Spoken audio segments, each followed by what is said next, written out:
Welcome to the 2013 Iowa City Book Festival, presented by the Iowa City UNESCO City of the Literature. Our sponsors for today are the City of Iowa City, the University of Iowa, the Iowa Arts Council, Sheraton Iowa City, the Iowa City Public Library, the Iowa City Corval Convention and Visitors Bureau, Bradley and Rowley PC, and Naston Construction. Today, we will hear from authors Tom Drury, David Rhodes, Kate Milliken, and Dénes Krusovszky. Tom Drury is an Iowa native and the University of Iowa graduate. A Guggenheim Fellow, Drury's novels include The End of Vandalism, The Driftless Area, and his latest Pacific. David Rhodes received an MFA in writing from the University of Iowa Writers' Workshop in 1971. His 2008 novel, Driftless, was an All Iowa Reads pick for 2010. His latest novel is Drury. Kate Milliken is the author of the If I'd Known You Were Coming, the recently released winner of the John Simons Short Fiction Award. She completed her MFA in fiction at the Bennington College Writing Seminars in 2006. Dénes Krusovszky is a poet and translator from Hungary, is the editor of the Literature Quarterly, X Symposium, and of the J.K. World Literature Series. He has published 3 volumes of poetry. Thanks.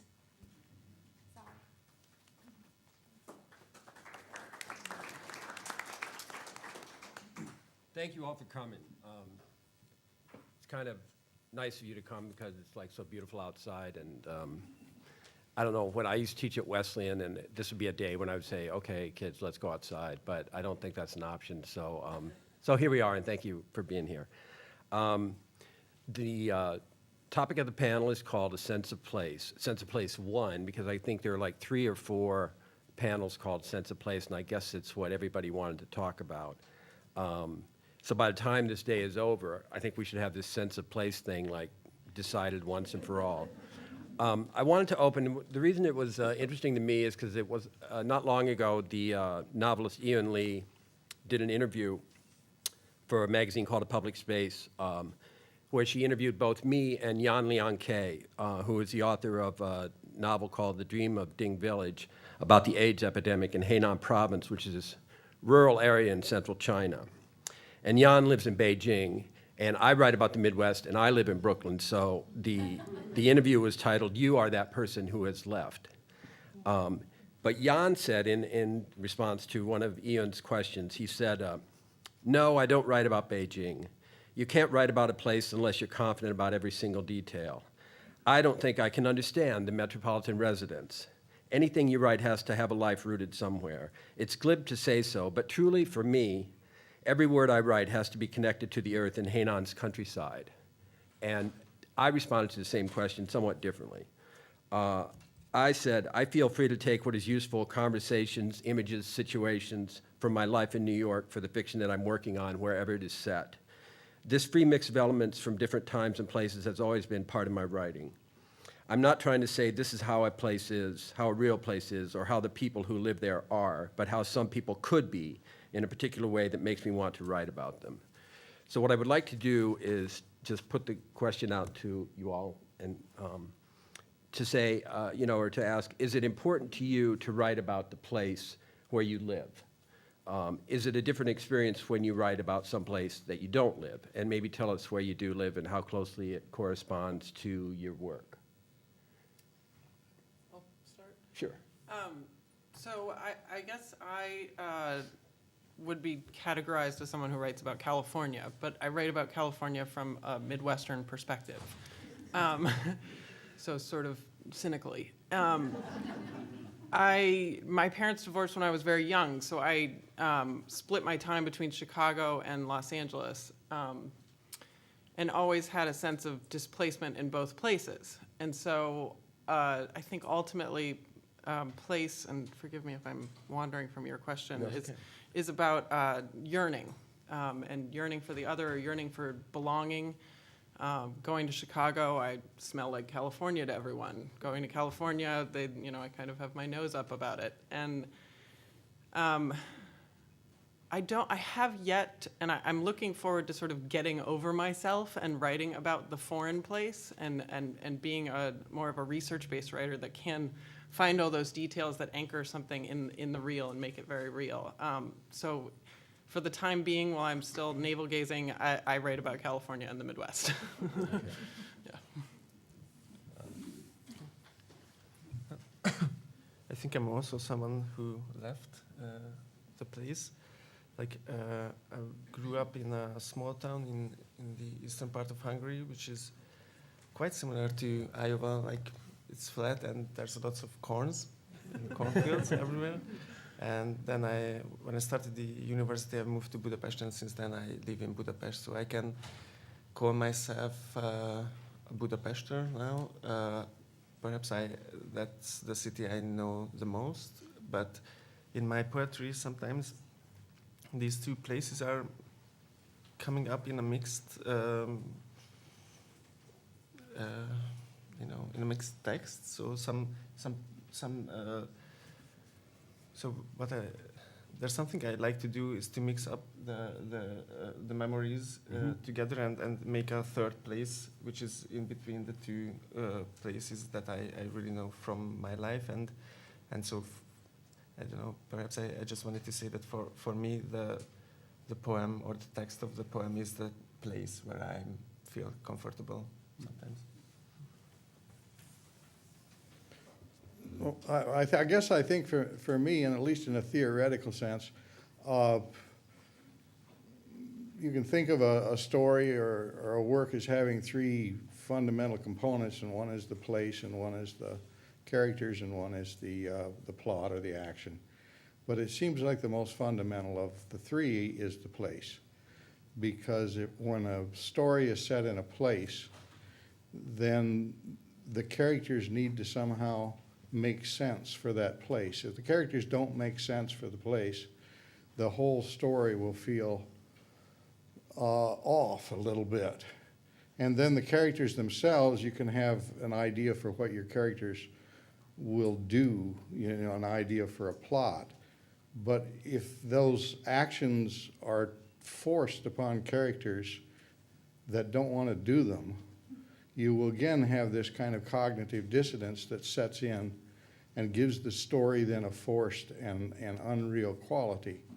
And so really at the fundamental level is place, of rooting the story in the place, because the characters grow out of the place and the action grows out of the characters. And all three of those, of course, are integrated into each other. You can't separate the characters from the place. You can't separate the actions from the characters. But in deciding what am I going to write about, really it seems like the fundamental decision to me is, where is it going to happen? Because in the panel that we had just before this, we were saying, well, how you approach the fiction and fact dichotomy depends on what place you're in. Because what writers have more freedom writing in a certain place than another place. So anyway, to me, place is fundamental. Well, let me ask you this then.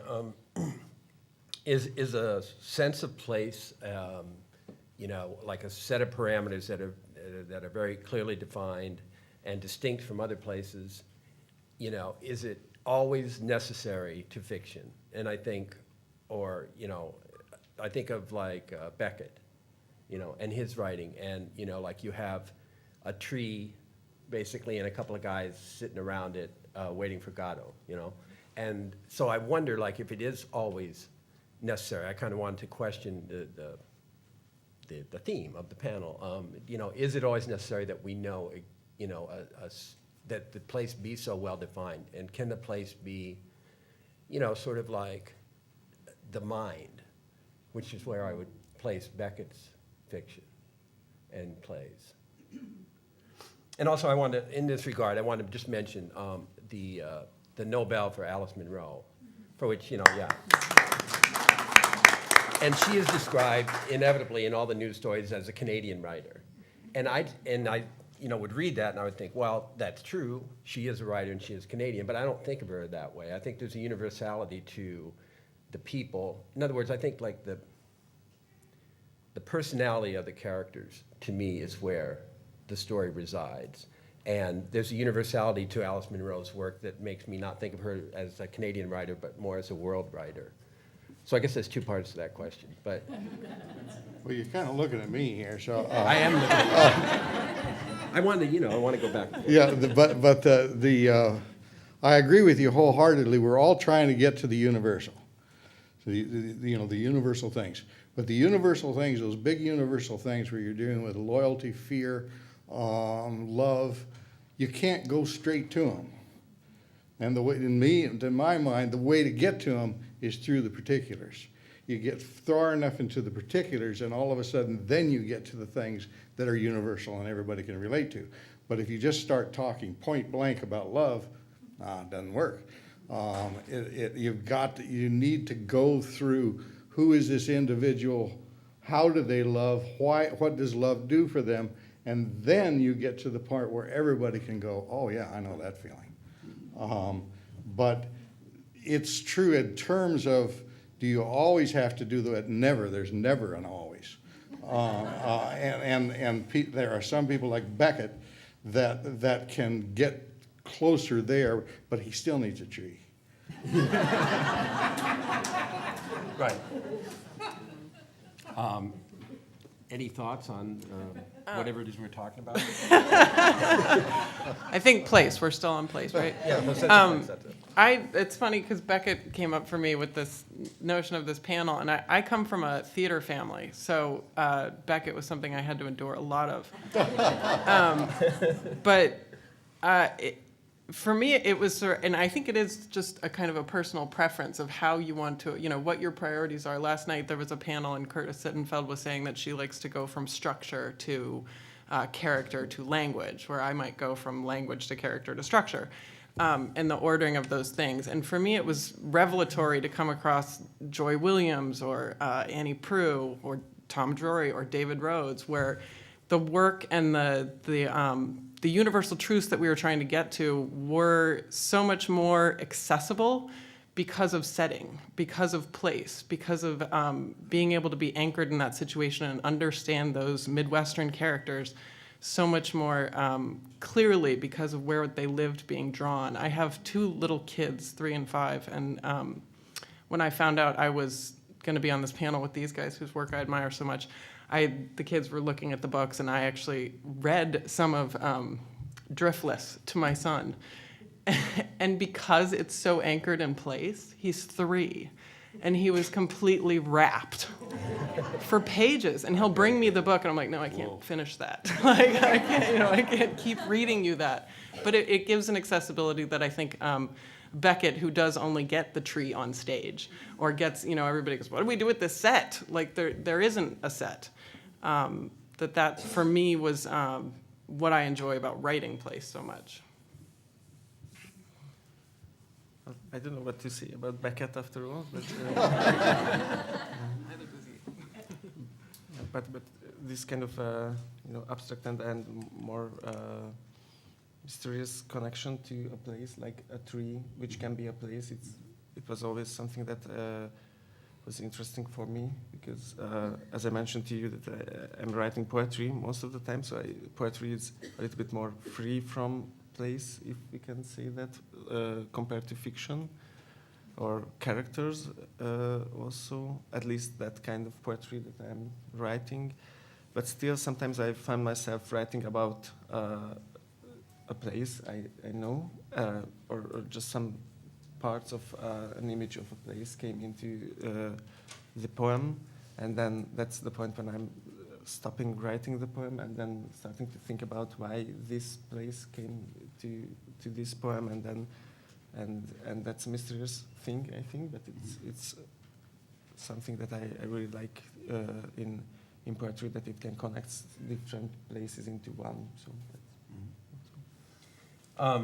Another question I have is, to the extent that you have a consistent place that inspires your writing, where did it come from? when and why did it become such a powerful part of your sensibility that you sort of prefer it as, again, to use a dramatic thing, the stage for your work? And it's partly I want to know, when do places sort of imprint themselves on people and on writers? So if you could sort of explain like where where is your we know where your place is, but like why did it take hold of your imagination the way it did, and when? And go for Kate. Okay. As I said, I write about California, but from the Midwest. And I think for me, I haven't written as much about the Midwest, nor do I see myself really doing that, because it doesn't baffle me in the way that California does. I think that I write to figure things out, and California is such a mix of cultures and economics and priorities that it gives a lot of trouble for my characters right away. So, help me. Where was I going with that? Well, I guess my question was kind of like, okay, you came to California and that became When did that, imprint on me? Okay. I think when I left, actually. I think I tend to have to leave somewhere to start writing about it. And I went to college in Boston as an undergrad, and that was really the first place I felt very at home, because everyone was displaced. And that, then I got to look back and reflect. And I since have moved from Boston back to Chicago, back to LA, and now I live just north of San Francisco in the suburban wilds of Marin County. And this is, again, another place that sort of, it bores me to tears, because I basically live amongst the 1% in utopia. And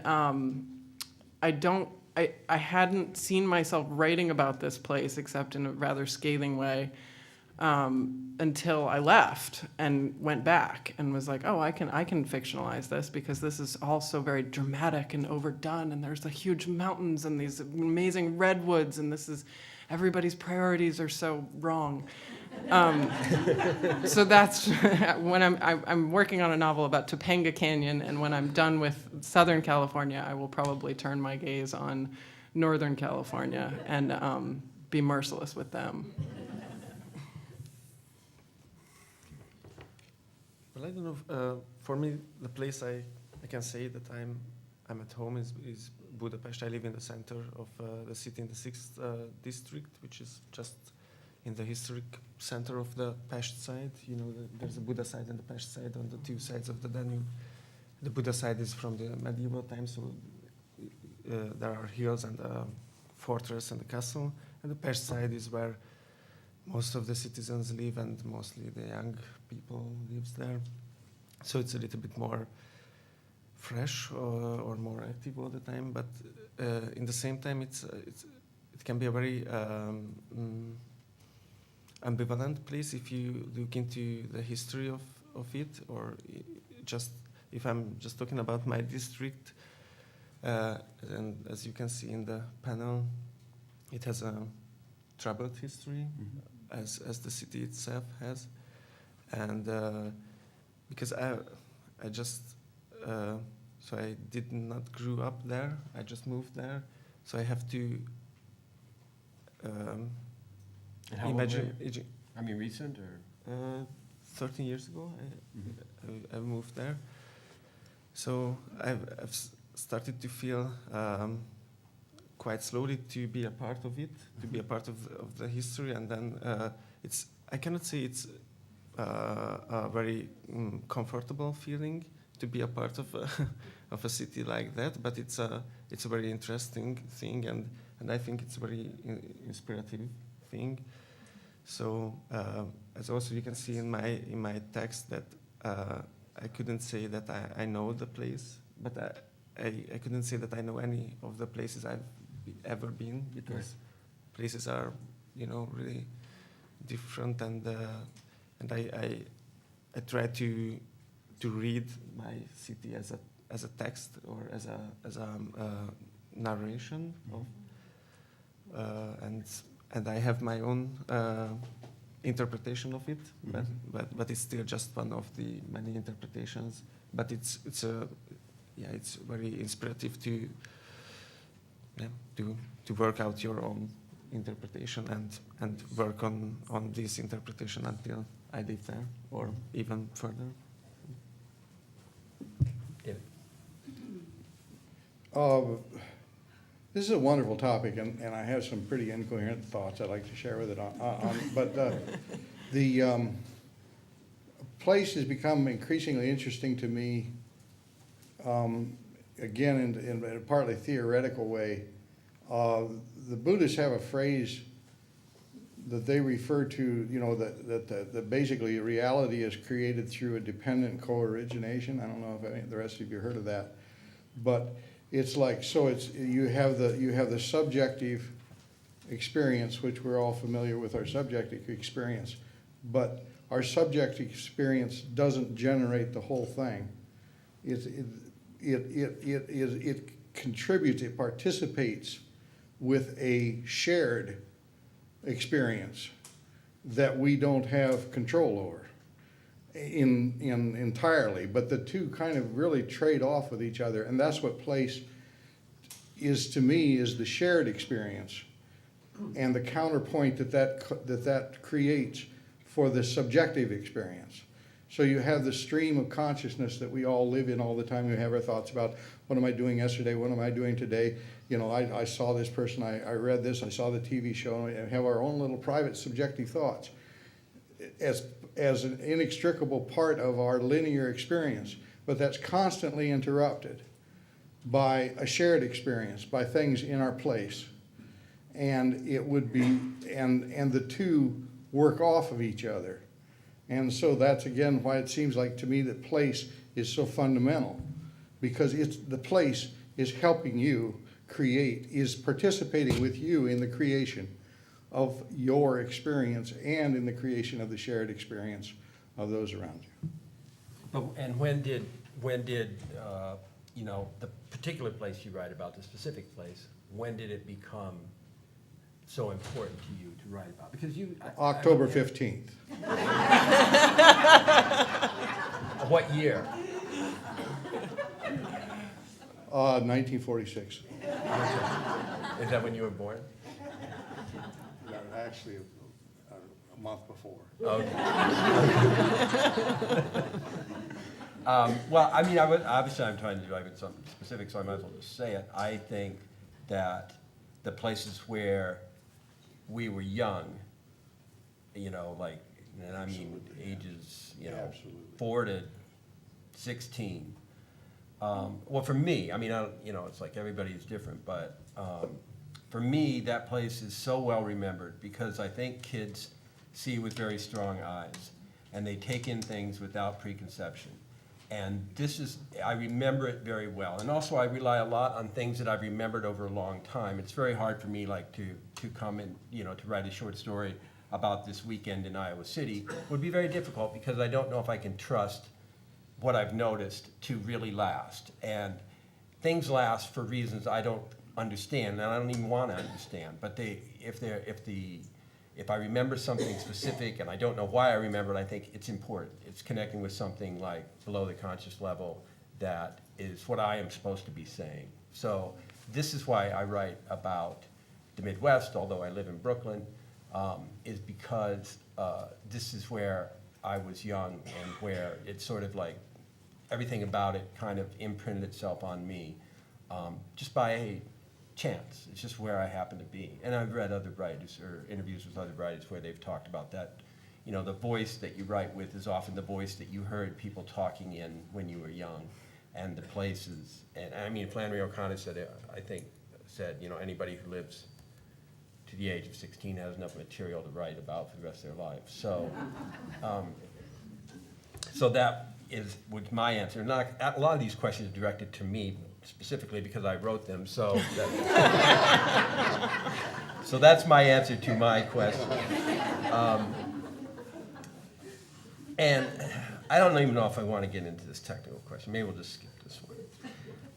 This is just an interesting little, I'm just curious about this, is what do the people in the places that you write about make of your work? And please be specific, and any kind of oddball reactions would be really interesting to hear about. I was told one time that people in my hometown read my first novel like really fast, like, and they go, "A blue car. I had a blue car. This is my blue car." They're looking for these things that are, that relate to them. And I wondered if anyone else is, and I mean, and you live where, you live, right, with where you write about. So, I mean, what do people make of you and your work? Oh, there's a wonderful human trait that the filter, and it works like this. The people that like your work will come and tell you. The people that don't, you won't. And that's a wonderful thing about the Midwest, too, because we're polite here. So there are tons of people, I'm sure, that just hate my work. But they don't write letters to me usually, and I don't have to talk to them. So it ends up seeming like everybody around me likes my work. You're very popular. And I'm very popular. So it's working out fine. But I don't know, that's it. Well, let me, just one more question. Do people who live around you and come up to you and express, effusive praise for your work, do they ever see their stories in your stories? Well, I try to discourage that. But I get letters from people all over, and I meet people all over that say, "I know that person." And that, I guess, is what I'm always shooting for. It is and there's again a part of that co-origination is and the older you get, it gets ridiculous because I'm so old now, I'll never meet a new person. Because all the people that I know now resemble somebody else that I've already known. It's like we have categories built into our head that we make people fit into. It's not true, it's not real, it's not fair, but we do it anyway. And that's, I guess, what you have to work with in developing a character. These characters are culturally shared. I mean, they arise out of our culture. They're not individuals. They're prototypes almost, or Plato's ideals that they have to be filtered through in order for us to understand them. But that's enough. Oh. Sorry. At Plato, I was like, uh-oh. I'm going to have to say something smart. Just not sagely. How's that? Okay. Well, this is my first book, so I think I'll just say the thing that I'm working on now, which hasn't been published and maybe will never see the light of day, but I was so worried. It's about Topanga Canyon, California, which is such a specific place and has so many specific ideas about it, Woody Guthrie, and that I have hesitated calling it Topanga in my book. I just refer to it as the Canyon because I want to give myself the liberty of fictionalizing it and not getting it right. But it's also set in a very pointed historical time. So at some point, I'm going to have to go get it right and clean it up in that way. And that one makes me nervous. I mean, that people's reaction, because I know so many people from that time and place that for them to authenticate it for me and let me know I got it wrong, I guess I just have to thicken my skin and be okay with that. As for this book, it's not, setting hasn't been such an issue. It is pretty accurate to the place of California. My family's not afraid to say they don't like something. So I get them trying to figure out, oh, it was this was me, this was, I'm already getting some of that. And the book's only been out for 2 weeks, so they're the only ones who've read it. Okay. I don't know. Well, in my case, it's an important thing, or it's my behavior that I'm usually quite critical about the places I belong to. So I'm critical about the town where I grew up, the city where I lived in, about the country where I'm coming from, and the continent also, of course. And so sometimes it can be problematic, or sometimes the reaction can be harsh. But usually, because I'm writing poetry, usually it's more abstract. They don't feel like with the blue car. It never happens in a poem. But I'm also writing articles, and there's a weekly magazine in Hungary, and they have a funny kind of article series. It's a series of critiques about train stations, and fiction writers writing them. It's like small essays on train stations. It's just a funny thing. And I wrote one about the train station of the small town I grew up, and that article made more reaction than any of my poems, actually. so I received some letters that it's not as ugly as I wrote, and the town is not as boring as I wrote it. But yeah, so then I realized that perhaps an article about a train station can be more effective than a poem.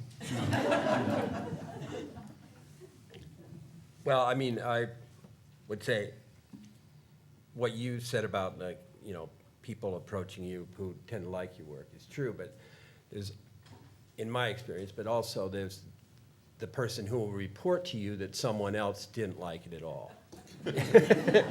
Or came into the Legion, sort of railing against what is this all about, And so I really don't know what the people really truly make of it, and it's something I don't try to spend a lot of time thinking about, because I got work to do, and this work is individual work, and so one can't get all bogged down in criticisms. But something was communicated to me once that I had a character actually in the Driftless area, the novel, and he was listening to a certain song, and somebody said, nobody in Iowa no kid in Iowa would be listening to that song. It was by the Decemberists, and I thought, how the hell do you know? It's and this is the thing for me, is that I try to find and you talk about the types we have, but it's I think it's like the artist's job to try to get past that, right? And to find the originality in each character, and to and if it challenges one's preconceptions, well, then all the better, because it's going to expand your idea of who people are and what they can be in whatever, their circumstances. So, I think, writers try to find, just get past the types and break through that to the originality that resides in each person. And I think a lot of these boundaries that we talk about, like state boundaries, regional boundaries, national boundaries, I mean, they're arbitrary. The real thing is the person, and I believe that a given person, given type of person, a person with a given set of traits can exist anywhere. And also, I would say that I'm always heartened when people say, I'm not from the Midwest, but I know of a small town, here, Canada, wherever, and it makes me, I understand what you're writing about, and I feel very much at home in that. And so I think that if we succeed, we sort of transcend the boundaries of our place, is the way I would put it. Well, I agree with that wholeheartedly, but what I want to ask you, in your last book, Pacific, Yeah. for example, this is set in Minnesota, most of it, but then you got one of your characters that at that age, I think he's in high school, right? 14. He's 14, and he goes out to California. Right. And in that book, you do such an excellent job of the dialogue, the California dialogue, as opposed to the dialogue in Minnesota. Right. You're in California. How do you do that? I don't know. I will say that, raising a daughter in Pasadena will take you a long way to that goal, to finding out how it is that people talk. But I didn't think of it specifically, and I certainly didn't want any dialogue that sounded to me like, oh, this is the way Californians talk. Oh, well, it wasn't, but at the same time, like you say, you had this character and you knew that it was the same character, Right, but he was in California. right. And he was talking Californian. I guess, yeah, kind of. But so it's like, but how do you do that? I don't know. I mean, also, like, being somebody from the Midwest who went to, Los Angeles and lived for 6 years, helps you a lot, because you've got to kind of model for his experience, although you're compressing it in time.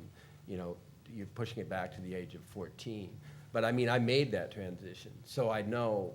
I just feel, I can feel it. I don't know it in an analytical way or like, okay, now I will use everything I've learned that I'm in making that transition, but it's just natural. And then you write and you rewrite and you rewrite and I always feel like writing is like, the thing is to convince yourself that this actually happened somewhere.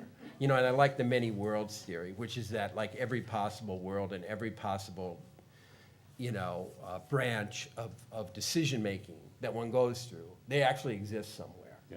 And when I'm writing, I feel like I'm offering up versions to some authority, right? And saying like, is this the way it happened? Is this what they said? And then if it doesn't feel right, then you feel, no, that's not the way it happened. It isn't what they said. So you rewrite it and you rewrite it. So, I mean, I work a lot. I think rewriting is a big part of it. And just, trying to get it to where you can live with it, and accept it and say, like, this is as good as I can make it. And when you're at that point, then that is as close as you can get to that world where this did happen. And I often feel like, writing often weirdly prefigures experience. In other words, you will write something and then you will see it happen somewhere, or to yourself. There's someone close to you, and you wonder. And I've explored the idea of time and whether, everything has really already happened and we're just, traveling across the events in our lives that are already laid down and, and the question of predetermination. So I feel like one connects with things in a mysterious way that maybe haven't happened yet. And the way you get to that point of connection is by writing something and rewriting it and making it as good as you can. I mean, I go through many, many, many, many drafts, to the point where I finally, I'm trying to get better at this, and I don't have a lot of time. So, but I'm trying to get better at knowing when I can't make something any better. Because at some point, the way I do it with the rewriting is like, I'm not helping it anymore, or I'm not sure if I'm helping it anymore, So, and at that point, then I say, well, I guess it's done, Yeah, well, when you find yourself putting that comma back in that you've taken out 4 times, Right. you're done. That's right, that's right.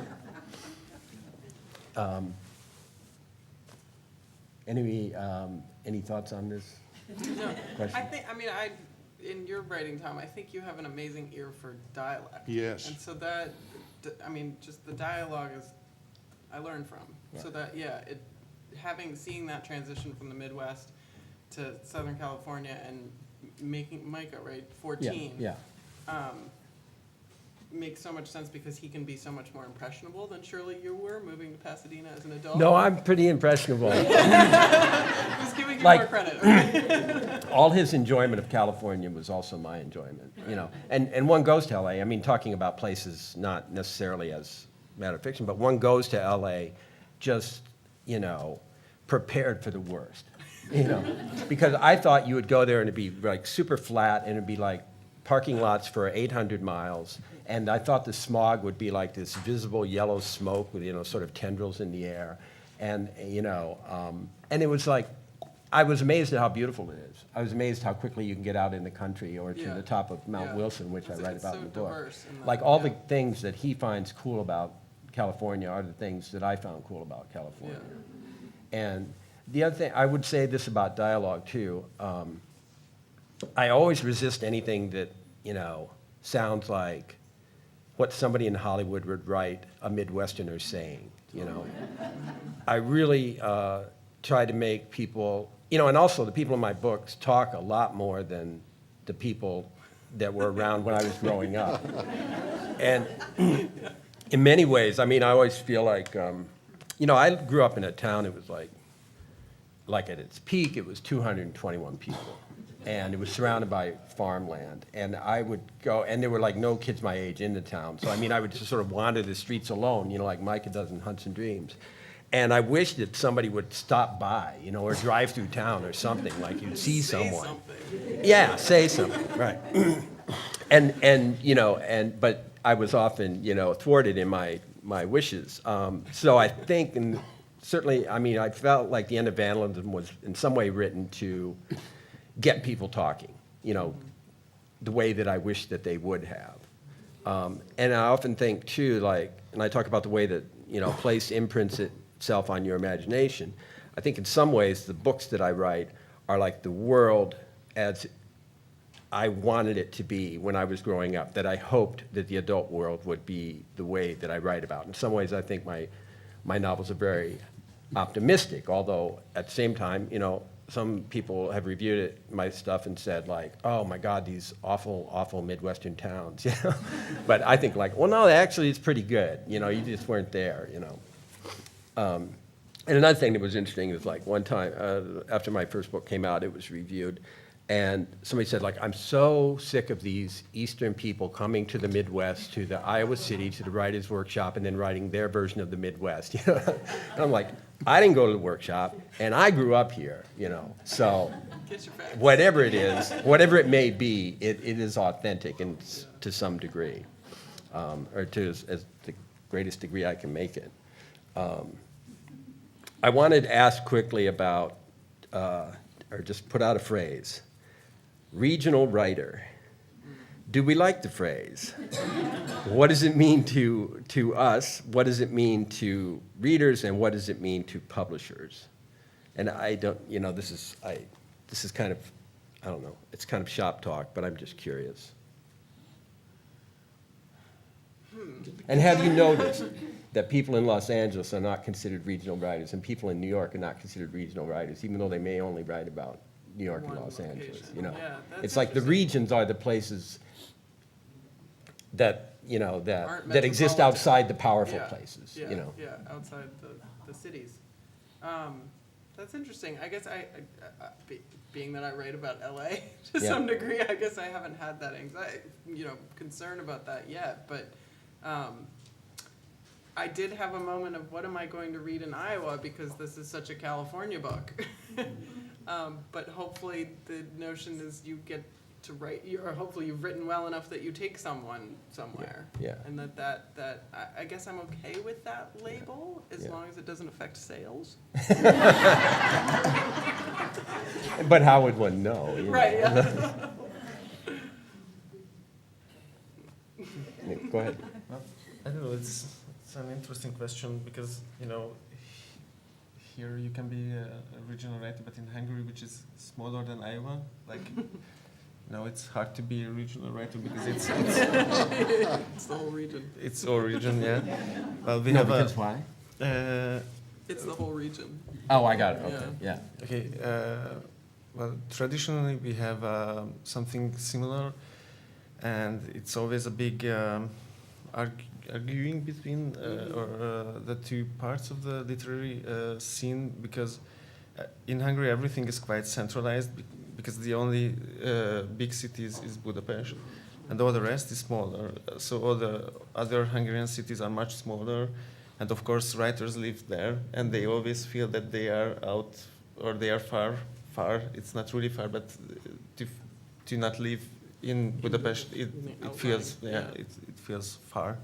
So they are far from the center. So we usually talk about the center literature and the countryside literature. But I think it's not, it's not an option, and at least not an option anymore. Or if you are talking about the contemporary Hungarian literature, so of course Budapest is the center for the publishing business and the literary magazines sometimes, but the communication is much more faster now, and so to live outside Budapest, it's not a big question anymore. And because the whole country is one region, let's say, you cannot be a regional writer. But actually, in the case of the Hungarian literature, there's Hungarian writers outside Hungary. They live in minority around Hungary in different countries, and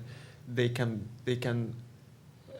be read as regional writers, because if they are from Transylvania, for example, which is from Romania, and they use a slightly little bit different dialect, but in the center they will read them as regional writers, but still it's not as different than to live in California or to live in Iowa, I think, or to live in the east or the west coast here, because the distances are much more smaller and the dialects are not as different, and the culture and the life, I don't know, the way of life or living is quite similar.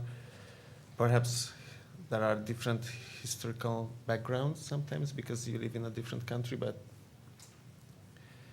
yeah, I don't know.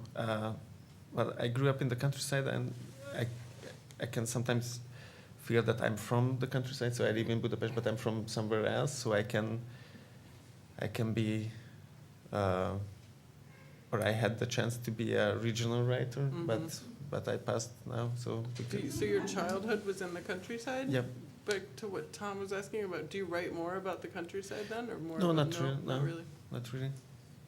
So, yeah, I don't know. Regional writing. I think the experience of a book is a good book is one that really engages you emotionally, is one that has, it's like it's a large experience, and there are different ways to sort of like find a way to talk about that experience, and none of those ways are complete in themselves, but they're handles that we use to be able to get a hold of something big. It's sort of like our experience, and one of those things is the idea of being regional. And this is especially important, I think, for those of us that in certain periods of time, a part of who we are, we end up identifying with a place. There's kind of a certain safety in thinking that I'm part of my place, and so it seems like it's just one of those ways where you can hope to get a hold of and kind of shape your own experience of a book or your life by looking at it as, we can interpret this book by seeing it as regional, and seeing these people as regional, and that's part of what it's telling us, and it always is. But the importance of the regionalism in a particular book will vary depending on the reader and how much emphasis the reader places on their personal identification with their area. That's kind of the way I look at it. With that, I'm out of questions. Is there something that, that you would, do you have questions, anybody? So wait, so maybe we Yeah, have questions. that's Should we do that's that? true too, but I wanted to give you all a shot first. I don't have any. Okay. I got nothing. Any questions from the audience? I have a question. Go ahead. Well, outside of those of you on the panel and each other's work, who are other writers that have influenced, that you think do a particularly good job with sense of place that have influenced you?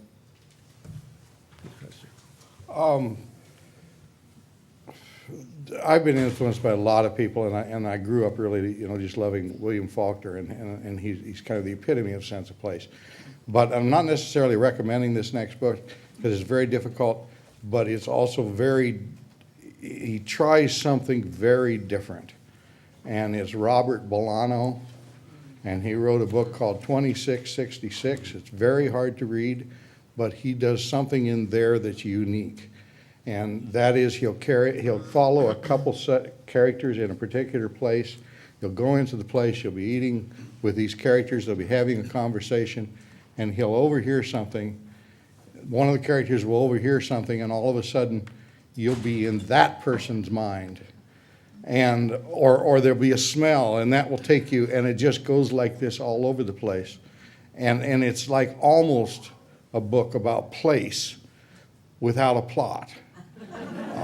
It's just very odd. It's very difficult, but he does something very unique in the sense of we usually use these asides as illustrations for our main story, you know, what the room looked like. He takes those asides and just goes with them. And I mean, you know, like it'd be here, you'd try to capture this meeting, and at one point you'd say, and the walls were kind of a tan. And the person that painted those walls, was on the other side of town, and then you'd be over there. And so it brings in this kind of tremendous interrelationship of everything in such a complex way that it's baffling, but it really is different. I was thinking about this because I wanted somebody to ask that question, and one of the books would be that I would recommend as really capturing a sense of place. It would be My Antonia by Willa Cather. And again, it kind of goes to what I say about the strong eyes of kids, because it's all about someone, a boy who makes the trip from Virginia to Nebraska to live, and everything is very vivid to him. And Willa Cather made the same journey when she was a kid. And it's all about, I mean, one thing that's interesting too, and when we talk about writing about a place, it's masterful in its ability to notice what the kid would notice. In other words, one way you can do description is like, if you're writing about this room, it's to write like the ceiling was like this and the floor was like this, and but really, and when I write description, I try to think what would the character notice particularly, which is like a lot of this would not be noticed particularly, but your magenta shirt, for example, might be.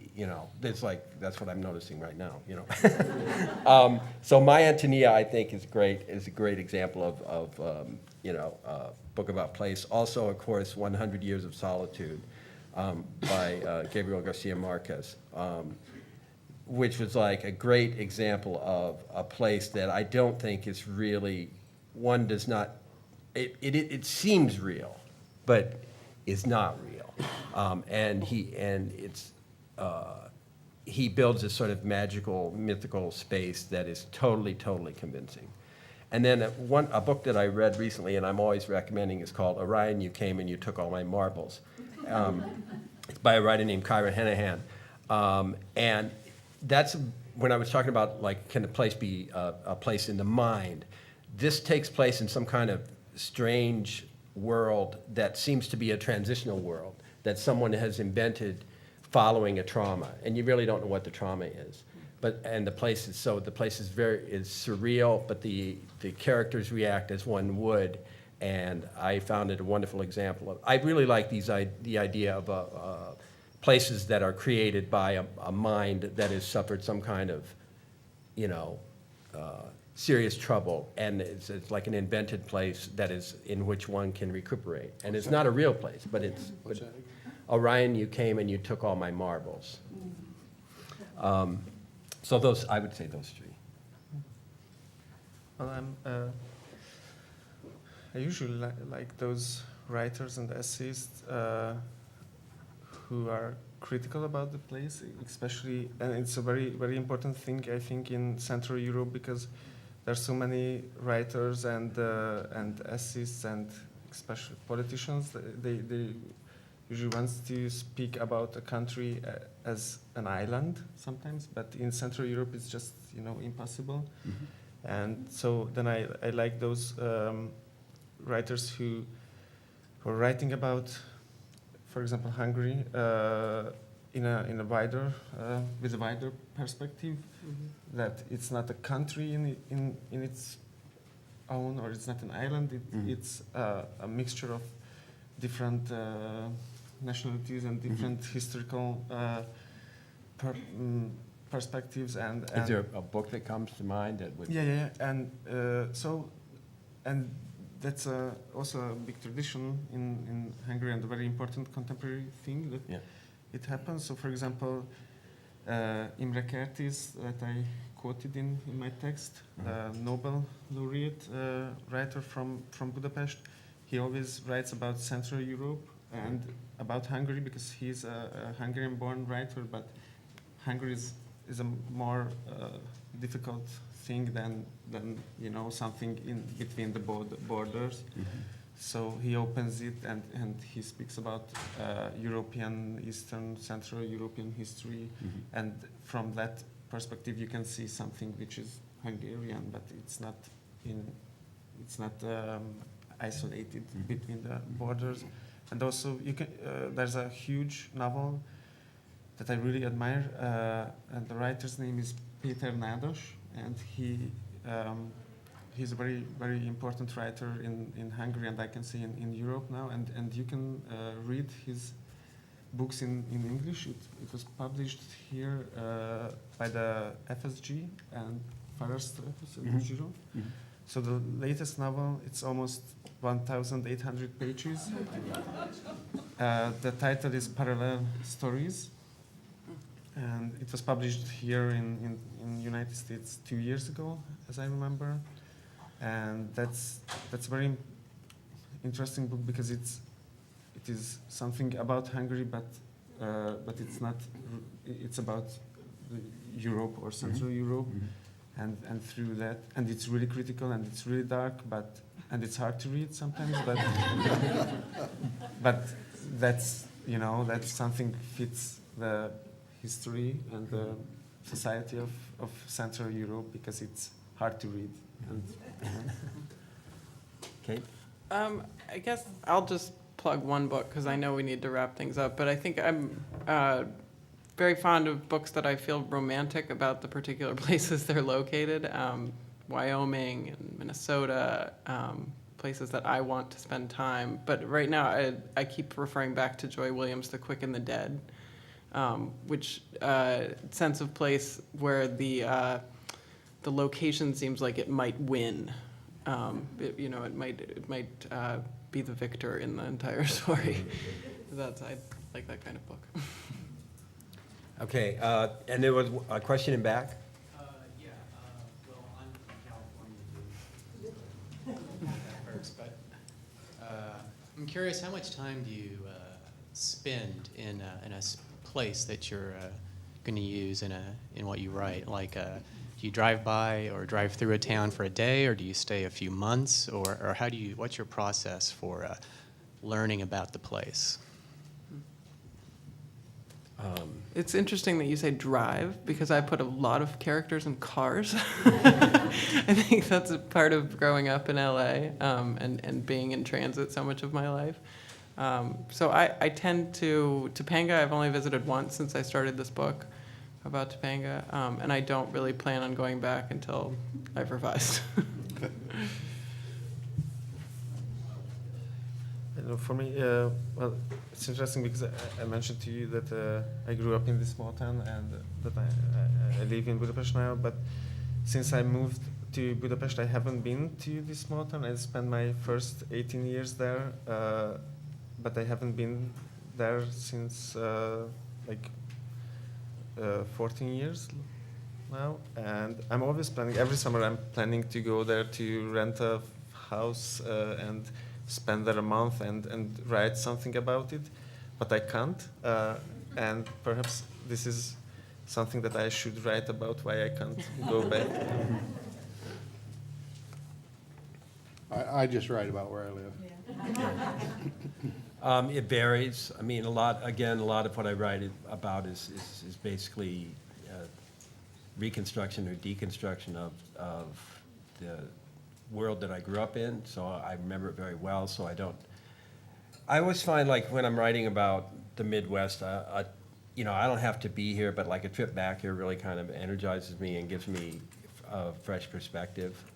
So I might come back a couple times a year. Not necessarily, I mean, I have family here, so I come back for that, but it also helps with the writing. And I wrote a book called The Driftless Area, not to be confused with Driftless, but which I had spent not a whole lot of time there. I had driven through it once coming from the east, and I was just blown away by it because it was like a part of Iowa that one wouldn't even know existed, particularly growing up where I grew up, which is kind of in the rolling farmland of central Iowa. It's very dramatic. It reminded me a lot of Vermont, and I had a World Book Encyclopedia, which I don't, it might be in storage somewhere, I'm not sure. But they had a map of Iowa, and they had this little corner called the driftless area, and I always thought that it's such a great phrase because driftless is like this poetic word, and then area is very bureaucratic, and the way they fit together was totally interesting to me. And sometimes it's called the driftless zone, which I didn't like as much because it reminded me too much of Twilight Zone. Although Twilight Zone things kind of sort of happen in that book. So, but I wasn't there that much, and I actually used, like my memories of Vermont to build this place. So it was borrowed or appropriated. Thank you all for coming. Thank you.